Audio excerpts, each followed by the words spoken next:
Hey everyone, Morgan here.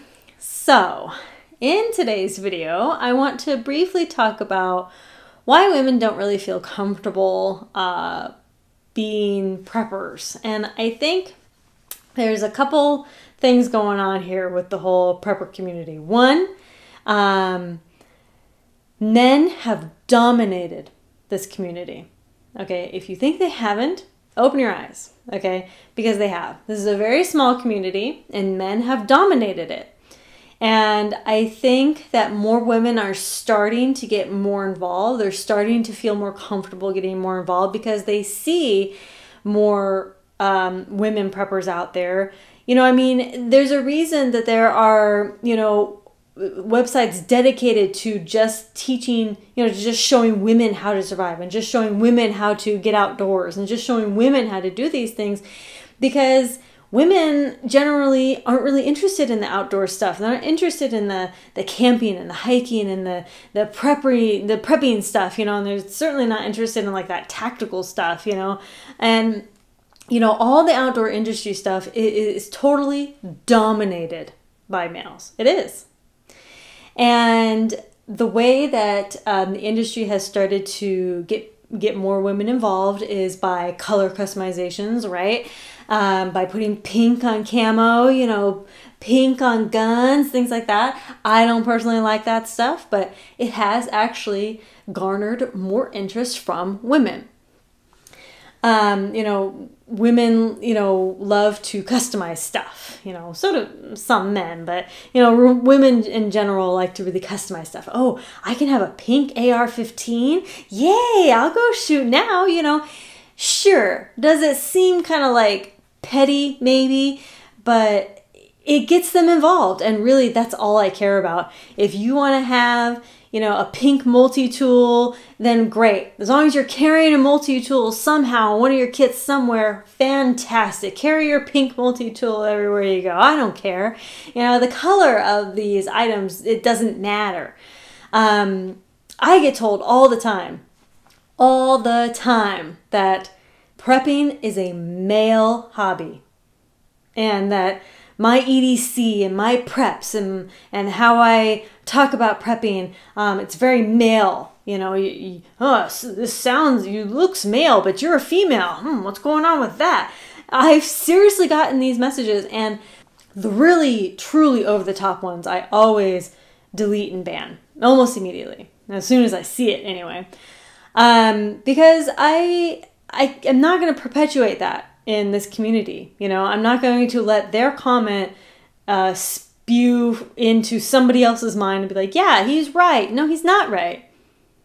This may be a male-dominated community, but that does not mean that there aren't women preppers. That does not mean that there can't be more women preppers. That doesn't mean that, women can't customize prepping however they see fit. Okay? But it's still a very uphill struggle because it is still very male-dominated, which I'm not saying is a bad thing, okay? Let me just put that out there. It is not a bad thing. It's just a fact. I just think that more women need to just get involved somehow, either through commenting, sharing, voicing their opinions about prepping. I know several great female prepper channels. And then there's also great female channels that focus on something more specific, like maybe more in the outdoors, maybe more on just specific things like, knives or whatever. And, so many men flock to these women because they are rare. And it's true. We are. Women who are involved in prepping is rare, okay? You may think, oh, there's a ton of female preppers. Compare the females to the males, and you will see that it is a minority, okay? Women are a minority. But also, let's think about it. I think women have been the original preppers, okay? Women have always been the original preppers in canning, preserving and taking care of the household, making candles, doing off-grid laundry. Women have been the original preppers, you know, and they don't call them that. You know, my mom, every time we go on a road trip, you know, we stock up on water and food and first aid, and we make sure we'd have our, you know, all of our clothes, all that stuff. You know, that's being prepared. And the term prepper also really turns off a lot of people, both male and female. I want to talk about that in a different video, the term prepper, but yeah, so, you know, there's a lot of things that are turning women off, and there's a lot of things that are discouraging women too, because, you know, a lot of times when a guy talks, it comes off differently to a woman than it does guy to guy. Okay, like the way that my husband talks to his male friends is not how he talks to me. Okay, and if he did, I wouldn't be with him. Okay, it's different. The way that you talk to females is different than the way you talk, you know, like between, you know, your male and male buddies. It's in order to get like points across and things. And so I think that there's a myriad of things happening here. I think women are in general still maybe feeling a little intimidated. I think, you know, women are maybe doing their own thing and they're just not really, you know, showing themselves. I think that the community really needs to open up more to women to make them feel more comfortable in this prepper world, and you know, to get just more people involved. I want males and females to get involved. I want everybody to be prepared. But I certainly, you know, really want more women to get prepared. And I want them to take the initiative to say, I want to be prepared, you know, whether they have a family or not. Excuse me, whether they have a family or not, I want them to say, I want to get prepared. Because it's common sense to be prepared for just everyday stuff.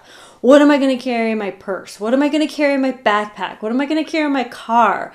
What am I going to carry every day to make me more prepared to handle this world around me, through self-defense, through just carrying chapstick in case your lips get chapped, right? And carrying a little mini first aid kit in case you get a cut. You can take care of it yourself. And then you won't have to ask anybody. Right? That's what being prepared is, right? Being more self-reliant. It's, I have my food and my water and my first aid kits, and I got this, right? So that's what prepping should be. And, you know, I think that we could all take a note in trying to modernize it a little bit and trying to make it a little more accessible, a little more practical, a little more for just the everyday person, you know, somebody who just wants to be prepared, you know, with that food and water. And that's one of my main missions here at Rogue Preparedness. Yeah, sure, I talk a lot about SHTF stuff, apocalyptic stuff. I do. I talk about that stuff, you know, long-term survival stuff. I do talk about that stuff because I'm interested in that stuff too. You know, not everybody is. I get that. So I'm kind of rambling a bit, but, you know, if YouTube has taught me anything, it's that, you know, females are still very much a minority. You know, women are trying to make more of an appearance in this whole outdoor prepper, gun, knife community. But, you know, it's just taking time, and that's fine. And I'm just here to hopefully encourage everyone, male and female, to get involved in just being prepared, getting outdoors, having fun, getting involved in shooting sports, all that good stuff. Thank you all so much for watching. I've just been thinking a lot about this topic lately. I just needed to try to get it off my chest. I don't know if I made this the complete sense that I wanted to, but I think I'm going to write a blog post about this as well to try to get my thoughts better out there. Thank you all so much for watching. Conquer tomorrow by preparing today. Talk to y'all tomorrow. Bye.